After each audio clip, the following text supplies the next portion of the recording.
have, I regret to say, only a very limited amount of time for audience question and answers. I would ask the expert witnesses who have testified today to kindly come forward to the front, or possibly if you're near the front, you can come forward when a question is directed to you. Do come forward. Yes, I think that's better. Thank you, Barbara. If the expert witnesses would kindly come to the front. I should mention that because our time is so short, you remember that we need absolutely to be out of the room before 6 o'clock, and that means entirely cleared out. Members of the organizing committee have kindly gone through the written questions that audience members have passed forward to us in order to reduce the degree of repetition and overlap. Please be assured that your questions will all be responded, will all receive responses. We will answer as many as possible at this time now. First question to all witnesses who have active or recent academic positions: what is the extent and/or depth of interest in your views of 9/11 by your academic colleagues? That's a question to all of the witnesses who have active or recent academic positions. Well, very little. I don't know what else to say. I mean, that's as much as I need to say. Speak from here. Yeah, yes, do speak from here, Barbara. This is not on, I don't Oh, Oh, is it on? yes, it is. Okay. Until my retirement from the Naval Postgraduate School about July 1st. For 15 years, I was the senior military affairs journalist there, but I also participated in the academic world there. And talk to me afterwards about individual incidents, but I'm just going to give you one example. For reasons that I do not understand, because I have been active, like Cynthia McKinney's been active, and Richard Gage and David Ray Griffin, as active in saying what I've said here today, and you saw the power of what I told you. I proved my case that the Pentagon was attacked from the inside with explosives, just like the World Trade Center on 9/11. I've been saying that ever since 9/11 while I was in a DoD job. As the chief journalist at the Naval Postgraduate School, the U.S. government's premier science, technology, and national security affairs university.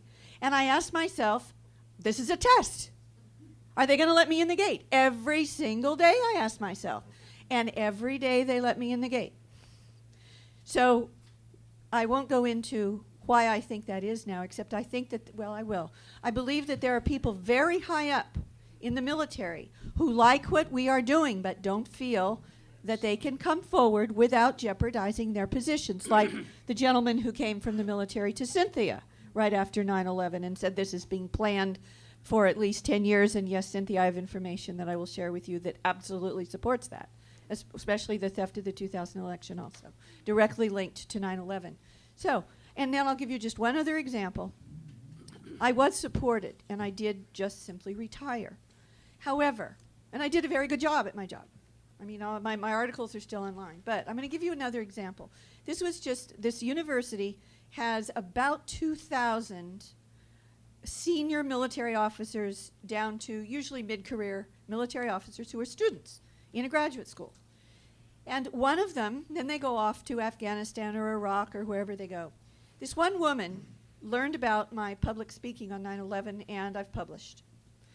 And she came into my office very sheepily one day in her military uniform, and she said, "Are you Barbara?"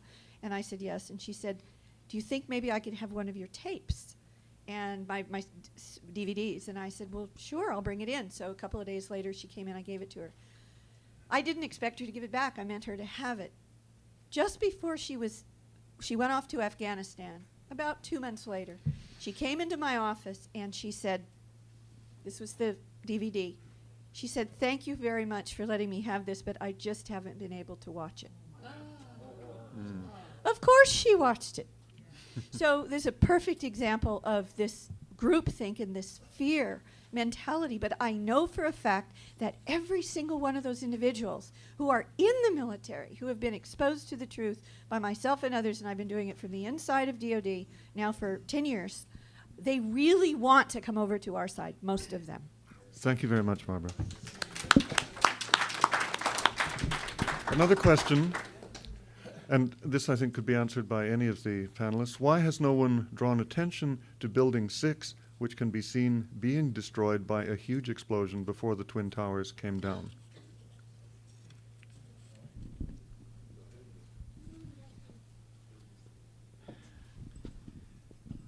Building 6 was right under the towers, and it suffered a whole lot of damage as a result of the falling debris.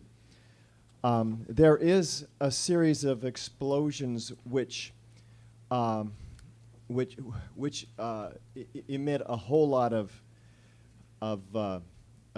dust and so forth. The video is not clear as to whether that's coming from Building 6 or not. There's arguments on both sides of this fence. But there's a huge hole in the middle of Building 6. And some believe that it was, this is the Department of Treasury was in this building, and there's a lot that was going on with that department that somebody may not have wanted exposed also. So anyway, that's a lot of speculation. Beyond that. Thank you, we'll Richard. get into. Another question, if flight manifests don't show hijackers' names, why don't the airlines object to the government's adding of them to their passenger lists?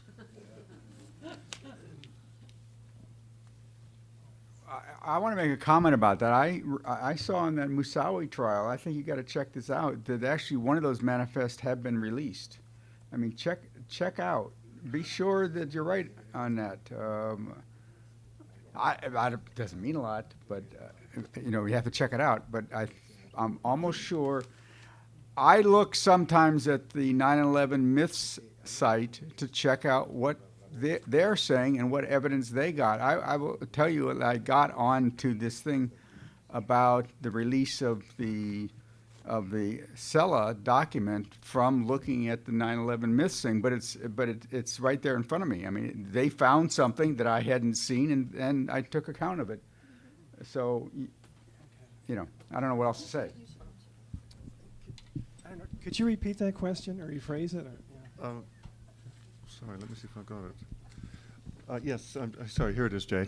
If flight manifests don't show hijackers' names, why don't the airlines object to the government's adding of them to their passenger lists?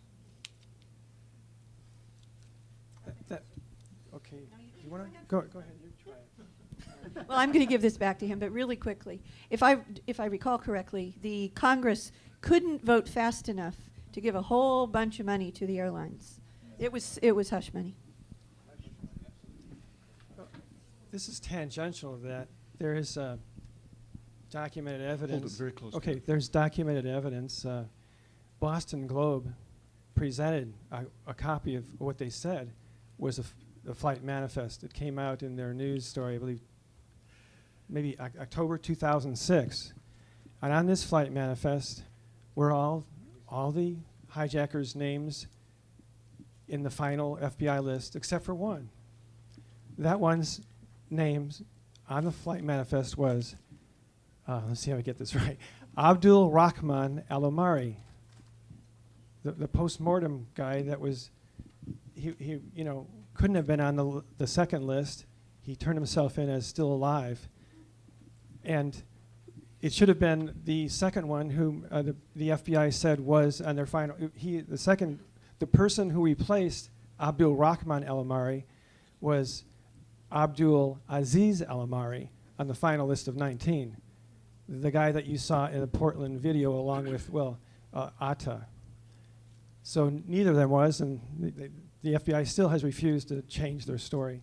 Thank you. Oh, Just very a comment briefly. on my earlier comment. It's important for people to know, and I meant to add it, that the Department of Defense's, the Pentagon's own autopsy report states explicitly that there are There was no DNA, Arab DNA, found in any of the remains from the official story. In other words, from Flight 77 passengers or in the building. Thank you. Another question, how much money was made on the 9/11 puts on the companies affected by 9/11? You don't mind if I come up here? No. Actually, I'm glad that was asked because I was going to say it and I forgot to say it. My estimate is the maximum just on the puts is $30 million. The maximum on the puts is $30 million. Okay, doesn't mean it could be less, but it's not more than that. And I'll repeat again that doesn't depend upon the statistical theory or econometric procedures that I described. It depends upon just simple calculations of how much open interest was at the end of the day on September 10th, and then how much executions took place until October 22nd. Thank you. This is a question, I think, for Jay Kolar. How reliable are CCTV images with security stamps? Isn't it possible to modify the stamps? I'm not a CCT technologist. I don't CCTV. I think that it's not possible. But then, if you're working for an intelligence community, you probably have all those. The technology is really advanced. I don't think it's possible to get into those video cameras. Thank you. Is another question? Well, I just wanted to say I do think it is. If it's digital, you can change it. But the question is, do you have even higher technology to detect the changes? Mm-hmm. Thank you. Another question, is there any public right to have 9/11 put investors identified? Investors who lost millions were publicly identified in the Madoff scandal.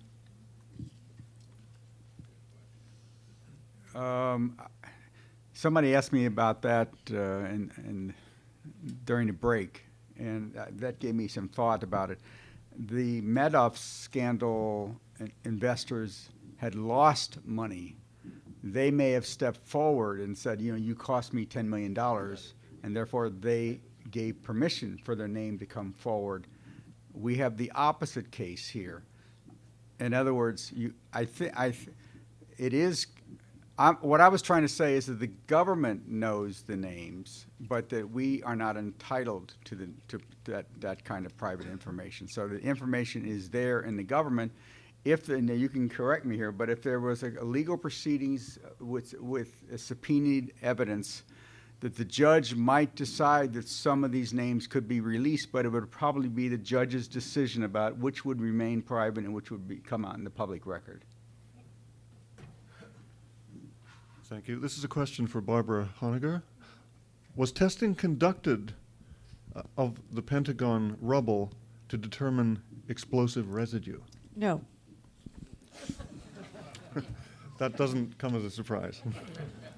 Another question? Not that we know of, no. Right, thank you. There's no mention of it at all in the ASCE report. And in fact, one of the reasons that the caveat at the beginning of the ASCE, American Society of Civil Engineers, Pentagon Performance Report on the damage and how the building stood up after the attacks of 9/11, the fact that that it says basically we don't stand by anything we say in our own report, I read that to you, the caveat at the beginning, the disclaimer. One of the reasons is that the ASCE investigators weren't allowed in until all the rubble was cleared, everything.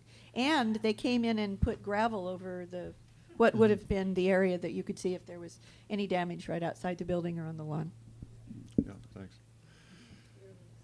If anyone has critical information on 9/11 being an inside job, who should they report it to for it to be investigated? To the Mike Gravel state initiatives. Thank you. Here's a question, an online question for Jay Kolar. Have any of the living hijackers spoken lately in public? Well, no, and the reason why, if you want me to speculate about that, I will. Certainly. The reason why is that 15 out of the 19 were Saudis, and you can probably picture the king of Saudi Arabia. Well, let's just put it this way. Saudi intelligence, Saudi covert operations are all run through the king. You know, the royal family owns it, the GID, Government Directorate, and so there'd be no problem giving them new identities, you know, or tucking them away somewhere. And the rest who came forward, they had to be probably liquidated. As well, I'm saying, such as Zia Jarrah, he had to be liquidated, but I mean, he was definitely not alive. He's the one case that goes against the grain. But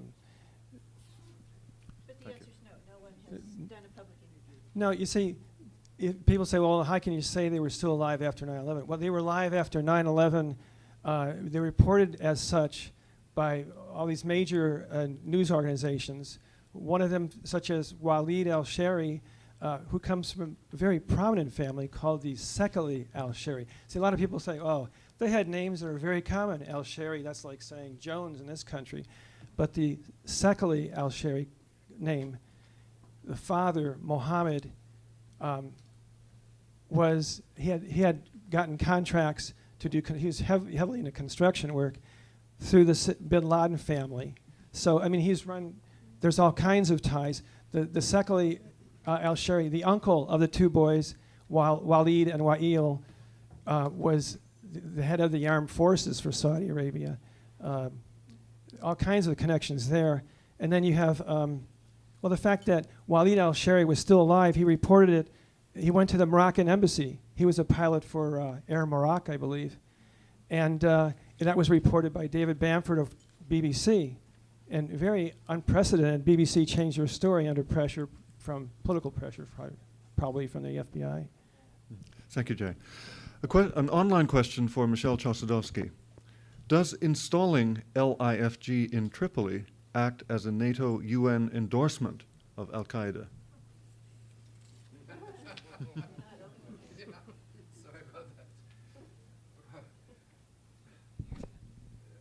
Well, the answer to that is no, because, sorry, you can sit here. Well, be careful with the...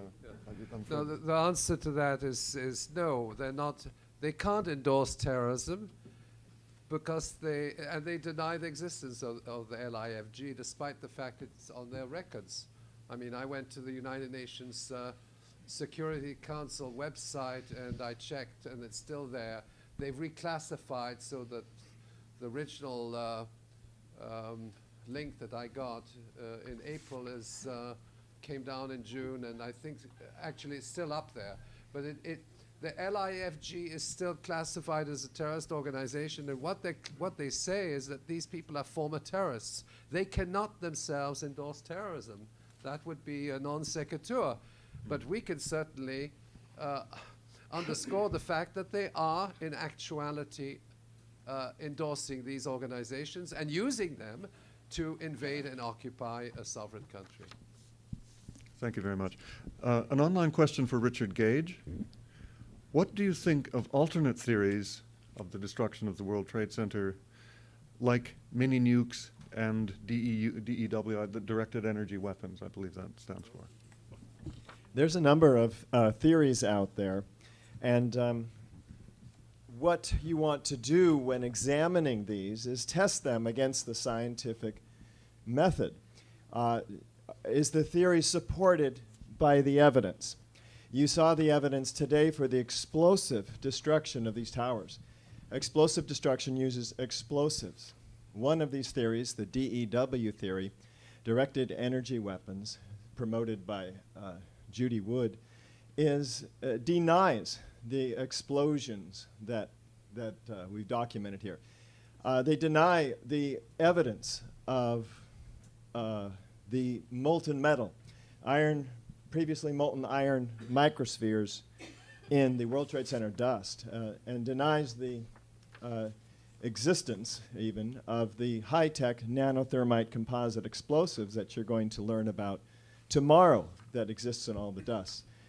So when somebody comes forward with a theory that denies all the evidence that we know to be really quite solid forensic science-based evidence, I don't have much faith in that theory. And in the case of the mini nukes theory, there's been a number of nuclear physicists who have said there's not a signature that of radiation and so forth that supports the hypothesis of the destruction of these buildings by smaller nuclear weapons. Well, they say, oh no, these are fourth generation nukes. They don't leave radiation. Okay, let's talk about aliens. You know, we just don't have a way to go forward based on rational discourse with some of these theories. Thank you very much. We have an online question. Could I just add one Actually, sentence? Barbara- There's a difference between ionizing and non-ionizing radiation. There's no evidence of ionizing radiation. Okay, thank you. An online question. 85 security cameras, camera footage from 85 security cameras not released. Would those cameras show the front of the Pentagon? I suppose that must be for you, Barbara. Okay, let me repeat back the question to make sure I understand it. The question, it's a little bit cryptic, but I think the meaning is the footage from 85 security cameras not released. Would that footage have shown the front of the Pentagon? Well, the question shows perhaps a the- misunderstanding. The Pentagon has 5 fronts. So I think the question means, and a top and a bottom. I think it must mean the side that I was think hit. it means the west face, technically the southwest face.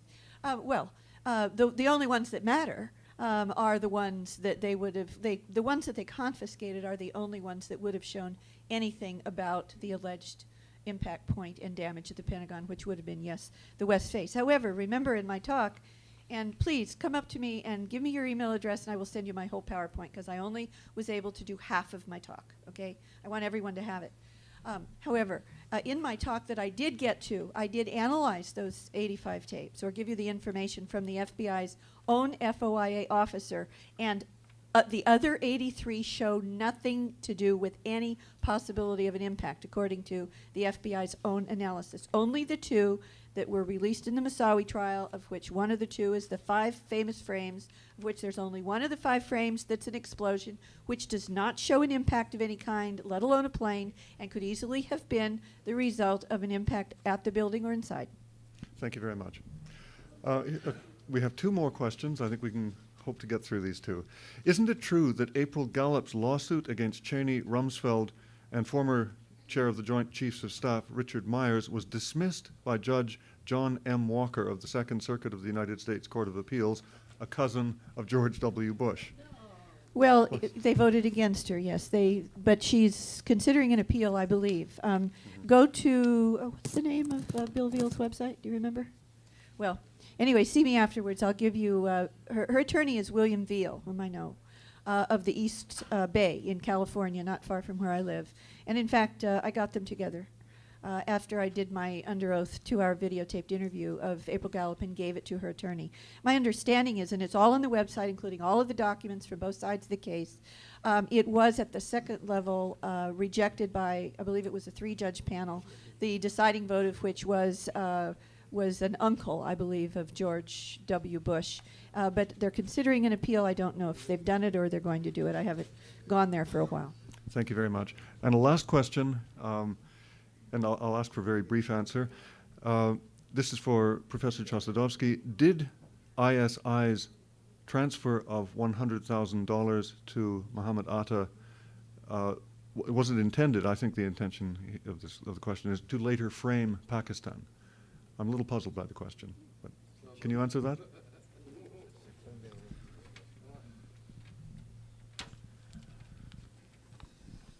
Well, I don't know whether that particular event was to frame Pakistan. I don't think so, but certainly Pakistan has been framed.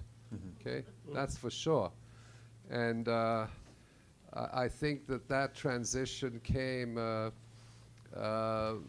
with assassination of Benatia Bhutto and the transition to a so-called civilian government. It was the end of an era of military dictators, and it led into a new relationship and a new kind of, it was a regime change in essence, and it is a de facto invasion of that country because, in fact, they control the airspace, they are attacking territories within Pakistan, And I think Pakistan, yes, was framed into the broader AfPak war, using the war on terrorism as a pretext to wage a war on a country which is Pakistan, a large country of 130, 40 million people.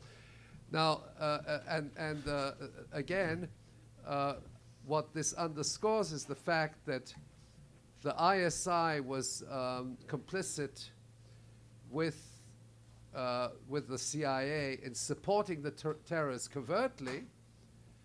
And now what is happening is that the United States is dwelling upon the Pakistani support to the terrorists, which they did on behalf of the United States, but which now is considered as to be a crime of lèse-majesté, which then gives the pretext to invade them, when in fact they were working with them.